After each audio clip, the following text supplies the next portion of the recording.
Bike নে লাইলার মামুন কি আরম্ভ করছে আমার একটু বুঝো। বাপের টাকাতে কষ্ট হয় এমবি কিনে ফেসবুকে ঢুকে যদি এইসব দেখা লাগে তাহলে কি ইমান থাকে? ইমান তো থাই না ধরতে গেলে, কিন্তু টেকতে তো পারেনি ফেসবুকে, ঢুকতে পারেনি, ঢুকলেই সামনে হইয়া সামনে চললে। অর্থাৎ আমার কথা হইলো তারা কি তাদের সমস্যা থাকতে পারে পারিবারিক, সবার তো সমস্যা আছে, সবাই আছে সমস্যা আছে, কিন্তু হেঁটে তারা ভিডিও করিয়া ছাড়ি দেয় সোশ্যাল মিডিয়ায়। অর্থাৎ লাইলা কি করে, সে সুন্দর সুন্দর কচি কচি খেলে জিনিস ধরে না মামুনের ধরে ছাড়ি দিলে, পোলাটা এখন জেলে ঢুকে রয়েছে। কিন্তু তো প্রত্যেক দিন সে কচি কচি জিনিস ধরে আর খালি পাল্টায় কচি কচি জিনিস।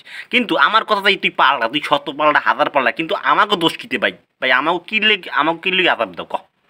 আমরা টাকা আর কি মোবাইল কিনছি বাপের টাকায় দিয়া, এমবি কিনছি বাপের টাকায় দিয়া, ফেসবুক আইডি খুললাম কষ্ট করিয়া, নিজের ছবি তুলিয়া সব কষ্ট করিয়া ফেসবুক আইডি সাজাইলাম। এখন ওটা কি তোকে ভিডিও লইয়া তোকে ভিডিও দেখার লই কি সাজাইছি ক তোরা যে বুং সুঙে ভিডিও করে ছাড়বি, খালি ধরবি ছাড়বি, জিনিস ধরবি, সুন্দর সুন্দর কচি জিনিস ধরবি, এটা এটা এটা কি দেখার লই মোরা সাজাইছি ক ভাই কত কইস?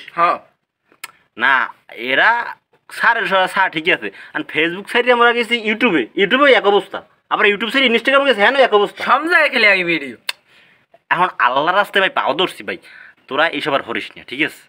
আমরা কি এখন চান্দাটা যাই বাস করবো তবু চালাই কি আর পৃথিবীতে থাকবেন না?